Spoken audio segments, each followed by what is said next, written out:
Welcome. Good evening, good morning, good afternoon, good night. Whenever you see this live, this Ray's Corner Live coming to you live all the way from here. Where's here right here? This your guy Ray coming to you live from where? Right here. Listen. Got to get this housekeeping out the way really quick. I need y'all to hit the like button. I need y'all to hit the share button. I need you to hit that notification. Hey, we're gonna let some people get on. Well, no, I don't never let people go. I just go and do that thing. I just do that thing. Today's Sunday. People out there probably still eating, just getting back from church, anything. But guess what? Let's get this thing going. Right now.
What's up, It's your nephew, L.A. Mars. We gonna do it one time for the people like this. Race Corner Live. Never be surprised that Ray is on the rise. Never be a fool, take it from the rise. Instagram, Facebook, Ray is going live. And across the world, you can see that he's beneficial. Never the same topics, he's speaking on different issues. Preaching at different churches and speaking at different venues. Ray is that living proof that Jesus is really with you. Controversial issues, he gon' talk about it. Without Ray's Corner Live, hear his thoughts about it. If you ain't tuning in, just know you tripping, homie. This ain't all about religion, it's the wit.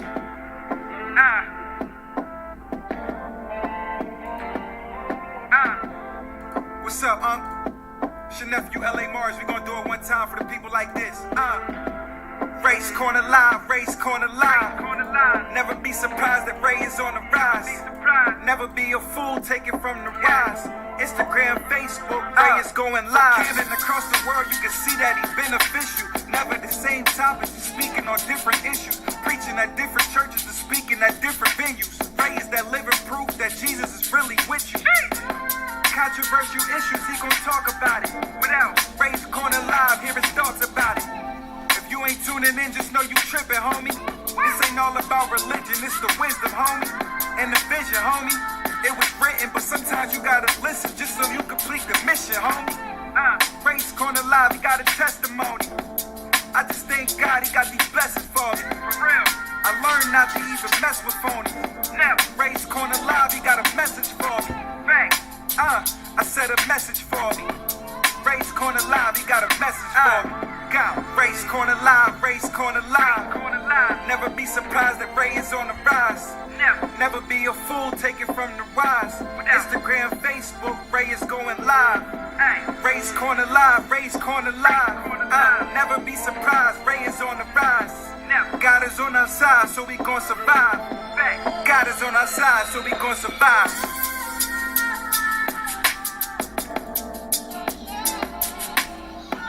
What's going on, my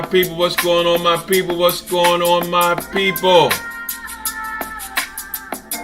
How y'all doing? Hey. Look, this your guy Ray. Coming to you live all the way from here. Where's here right here? Let me get the comments up here. Let me get this thing going. You're at Ray's Corner Live. That's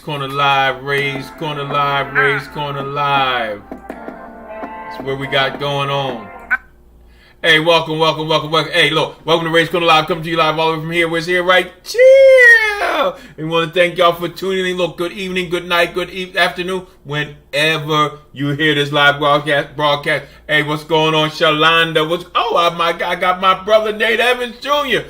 on the scene. Listen, real quick, like, share, notification.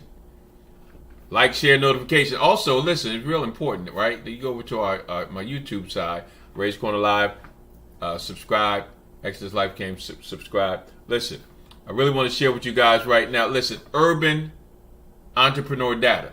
If you looked at my feed yesterday, I want to deal with reality. You see, I was listening to a guy today, and he was sharing, he's an entrepreneur, made a lot of money, but he explained, a lot of times you see this glittering gold, right? You see these great coaches, you see these great organizations, you see all these great things, and you see the glittering gold, and you see the wealth and all that stuff, but you don't see the things behind it. See, a lot of times we as entrepreneurs, especially of the people of our ethnicity, we look as if it's very successful. It looks very good. But behind the scenes, the confusion, the robbing Peter to pay Paul, all those things, right? All those things are taking place because our business isn't structured right. The young gentleman was talking about today something that I'll be delving into, right? If you looked at all the statistics that I talked to you about yesterday, go back to that feed, general business information. Go to that general business information. And it's going to tell you some statistics. I'm going to keep giving you some statistics. You got to look at the title today. Urban entrepreneur data. See, all these things that's happening, 80% black businesses failing, 8 out of 10 black businesses failing, blase. Those statistics are happening for a reason. I gave you statistics yesterday on business in general. You know what I'm saying? Business in general. But it affects us even worse. But when you're getting these statistics, when you're understanding these statistics, there's a reason why we are a part of that statistic. Listen, I am totally in good standing right now where people will jump off and not listen to this and wonder why in 5 years their business is not in operation. Wondering why you have made some money, but you have not reached your potential revenue that you could have. Because we don't take time out for listening to things like this. The statistics, there's a reason why, right? Things are happening the way they're happening. As I tell you, starting a business is easy. Get your tax ID number, articles of incorporation, go get your business account. Go to the bank, get your business account, open the account, bam, you got a business. You got a business. You got a corporation. You got an LLC. That's not the hard part. Sustaining it, scaling it. That's what I'm trying to deal with. Let me tell you who I'm talking to today. I'll tell you every time. I'm talking to those who are new startups, right? Those who are already in business that are struggling a little bit. Those who can't figure this thing out, right? That's who I'm talking to. Those of you who jump on and entrepreneurs and jump right back off. You see, you can't fool me because the statistics don't lie.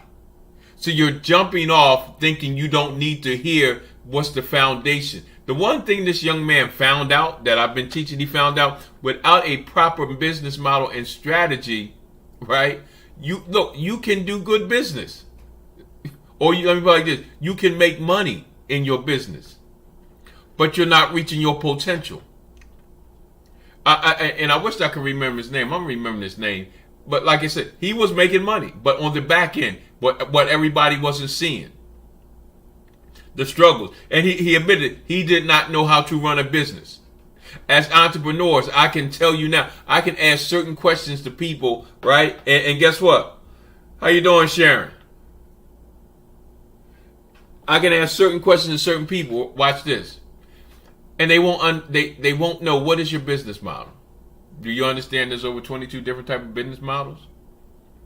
There's 7 criteria that your business model should meet. Right?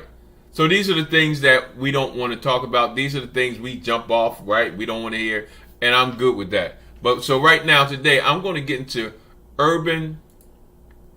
We're going to talk about urban. And let me hit my share button. Okay, let me get my screen. Window. Here. Share. Bam. Okay. Urban entrepreneur data. Urban entrepreneur data. These are the things this is the reality of certain things, right? That we need to understand. If you looked at my feed, go back. General business information. Understanding as entrepreneurs, do we really know as entrepreneurs what is an entrepreneur? What is the definition of entrepreneur? What is the purpose of an entrepreneur? We understand business models. We understand business models. These statistics and these statistics that we have, right? There's a reason for these things. No one wants to deal with the reality is that, because we're not really used to money, we think we're making money. I'm not even going to get on that six-figure thing no more. Because reality, are you really making six figures? Through one business. You have multiple businesses and you can add it all together and it's six figures. But shouldn't each business have its own separate six figure? So if you have six businesses with six figures, wow, you make over $500,000. Following year, you in the mill. That's how simple that thing is. Let's get this thing going. Like we always like to start off with 7 Laws of Wealth by Dennis Kimbro. 7 Laws of Wealth by Dennis Kimbro. 1, wealth begins in the mind but ends in the pursuit long-term direction. 2, decide that you will not be poor. 3, believe in thyself when no one else will. 4, to thy own self be true. Find your unique gifts. 5, how may I serve thee?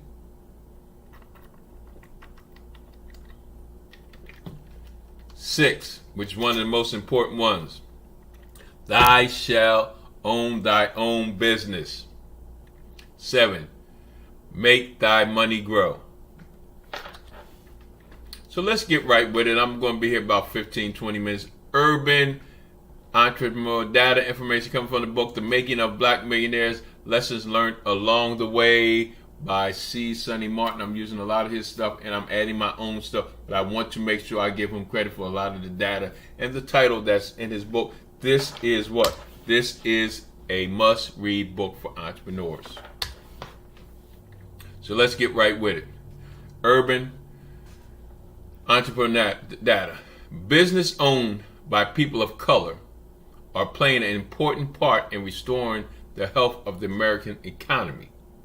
According to the Center for Global Policy Solutions, between 2007 and 2019, privately held minority business contribute 1.3 million jobs to the American economics. What we have to understand, black businesses are starting to thrive. But the ones that are thriving are the ones who are scaling, are the ones who, watch this, are contributing 1.3 million jobs to America. Remember, 30.2 million businesses in America, but half of them are home-based businesses. So 15 million businesses are just home-based business, no employees. But we show here that the black businesses that are striving are the ones that's able to create what? 1.3 million jobs. If you are on, listen to this, if you are an entrepreneur, if you call yourself a CEO, what is your scale-up plan? How many people have you hired since your inception? Think about that. Because remember, what's up, Evelyn? How you doing, Evelyn?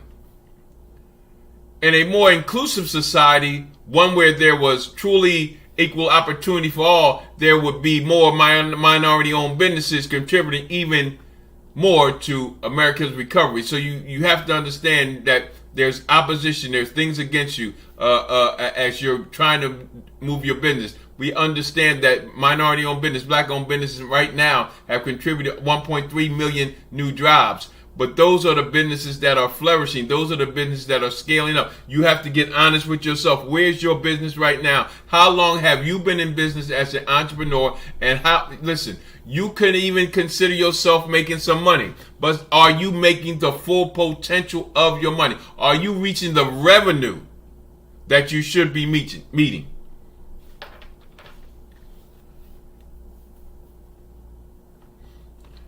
Although the number of minority-owned businesses is increasing dramatically, America is currently foregoing an estimated 1.1 million businesses owned by people of color because of present and past discrimination in our society. So you're up against some things, right?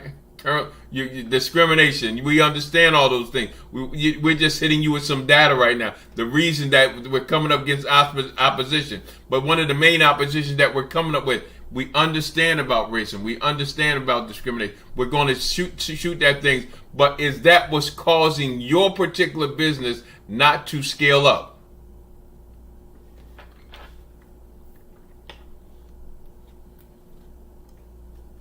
It is further estimated that these missing businesses could produce an estimated 9 million more jobs and boost our economy by $300 billion, thus expanding entrepreneurship among people of color in essence strategy for moving the country towards full employment for all. There is a mandate, right? If we can start getting our business the way we want to get them to, there's already a strike against us. There's already opposition against us. But you have to understand, if you continually to be these solo entrepreneurs, these micromanaged businesses, we can never overcome some of the obstacles that we have. We understand that we can create 9 million more jobs if those obstacles start moving out of the way. Some of the things that we have to do to help create, listen, we can create 6 million jobs ourselves if we start scaling up our business and if we start working together. 4 or 5 people doing the same thing instead of, individualizing, trying to create wealth individually. 5 people, 5 businesses come together and share percentage on millions that allow you to scale up, that allow us to expand entrepreneurship. So when you're talking about statistics, when you're talking about data, factors influencing urban entrepreneur success. What are some of the factors that's influencing urban entrepreneur success? The adage, it takes money to make money, refers to the fact that access to capital or wealth is critical for achieving success in business. I'm going to say that again. I'm going to slow that down. It takes money to make money. Refers to the fact that access to capital or wealth is critical for achieving success in business. Differences in startup capital are one of the biggest factors, being radical disparity in entrepreneurship.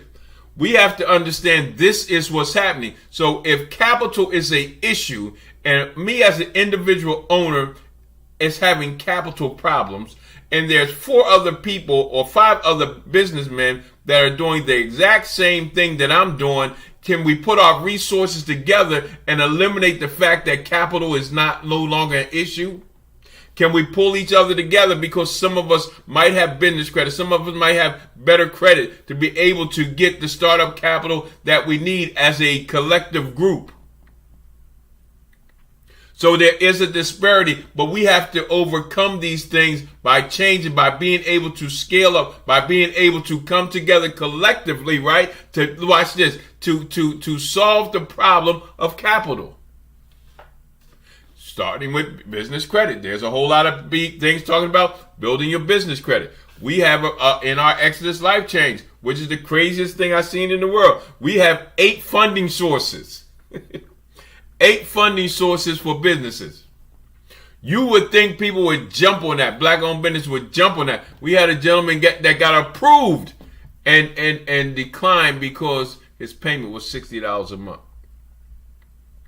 We have consumer financing to be able to watch this. Because certain people don't have a lot of money, you can actually finance for your services and products. We're not getting that. We're not understanding that. We're talking about solutions. These are some of the things. These are some of the pitfalls. Economics Robert De Frere and Alice M. Robb also support those lower levels of startup capital, explain much of the difference between the success rates of black and white businesses. Because of that low startup capital, a lot of us use our savings, use our credit cards. A young lady had over 800 credit score, right? And she used her credit card to finance her business and all that. And guess what? Her credit score went down because of usage.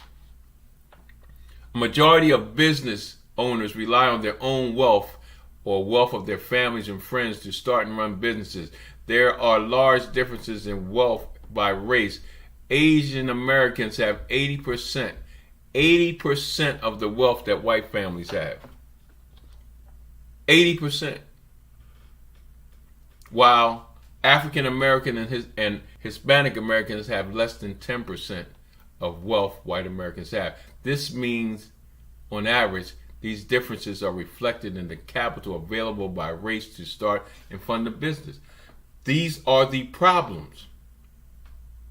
So there has to come a point in our mind when we get to that we have to understand if capital is an issue, and I have some capital, and if people are in the same, if I can connect with business owners in the same field and we can put all our collective capital together, right, to be able to scale up, that capital is not an issue, right? To be able to scale up. And when you looked at the numbers yesterday, remember, when you listen, the average entrepreneur, the average business, that owner by himself, right? The average business owner by himself is only $45,000. But I'm not going to get there yet. Radical and ethnic differences in wealth are, in part, as a result of present and past discrimination practices in this country. Wealth can be easily transferred by intergenerational. Understand we're talking problems, but we have solutions. Wealthy parents and grandparents can pass on their wealth to children and grandchildren through trust and inheritance. We don't have those things, right? But we have the ability. Also, wealthier parents have access to better communities, better schools, and richer social networks, which can lead in turn to their children lacking these disadvantages. So you have to understand, at some point we have to get wealthier. We have to stop. Listen, because past wealth affects present wealth, American history of inability wealth creation among people of color matters a tremendous amount. So we have to, at some point, I keep hearing us talking about wealth, right? But we got to understand entrepreneurs of color often lack access to informal social networks that are critical for attracting investors, venture capitals, and even customers. That is amazing. That is amazing. So let me go here. So look,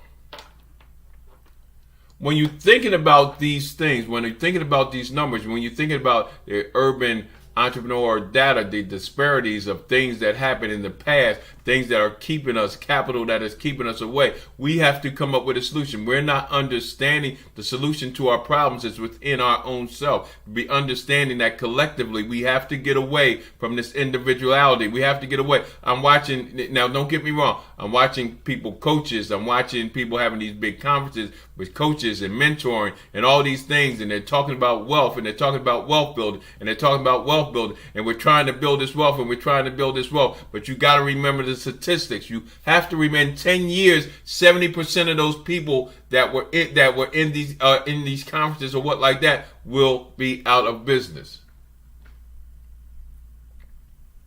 This, what I'm teaching, is not something that we as Americans, we as millennials, we as baby boomers, we as black folk, we don't want to hear this. And the reality is, you're not realizing what is going on behind the scenes of the people that you're seeing. It's called, watch this. The guy calls this social proofing. I want to see entrepreneur proofing. Show behind the scenes what's going on. Be honest with, listen, I'm trying to be as honest and transparent with the people who are listening to me that you're there. Look, you have to understand business model and strategies. You have to understand entrepreneurship.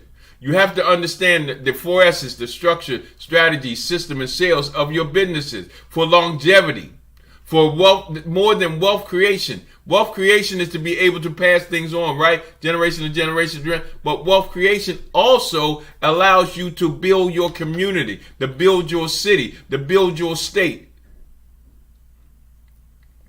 to take control over your community, because most of us don't live in communities, we live in neighborhoods. Because we don't control the narratives in our neighborhood, in our communities, which makes it a neighborhood. We don't own the houses, we don't own the stores, we don't own the stuff that allows us to make our own curriculum for our schools. So we have to start stopping these mom pop micro-managed businesses. We have to start understanding that yes, build wealth, but you have to be able to sustain it. You have to be able to, watch this, to hire people. We will never, and I'm going to keep saying this, we will never decrease the wealth gap doing the way business that we're doing it.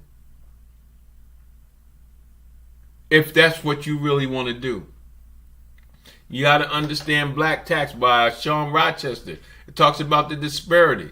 You know, even as lawyers, right? As black lawyers, you know, they did a survey. They sent a memo out, same memo. 5 names were black, 5 names were white. They sent it out to these lawyers. Same memo, had 5 mistakes on it. Black name, white name. But watch this. After they surveyed them, 80% of them said it was something wrong with the black memos. But it was the same memos. And you have to understand what happens then is that means that lawyer will never be up for partnership. And over a course of 30 years, that can cost him up to $10 million in revenue, which keeps him from helping his community. Those are the things that we have to understand, that we have to see. That it's more than just creating wealth. We want to create wealth, but we have to create it right. That's going to make a difference. We want to have the longevity when we create our businesses. You can actually make money and your business be jacked up. And in 4 years, you wonder what happened. So look, this your guy, Apostle Ray, coming to you live all the way from here. Where's here, right? Cheer! And like we always say here at Ray's Corner Live, God loves you, and I love you, and guess what? Ain't nothing you can do about it. So, I'm going to get ready to get out here. Make sure you share this. But we got to go. Peace out. Ray's Corner Live, Ray's Corner Live. Never be surprised that Ray is on the rise. Never be a fool, take it from the rise. Instagram, Facebook, Ray is going live. Canon across the world, you can see that he's beneficial. Never the same topics, speaking on different issues. Preaching at different churches and speaking at different venues.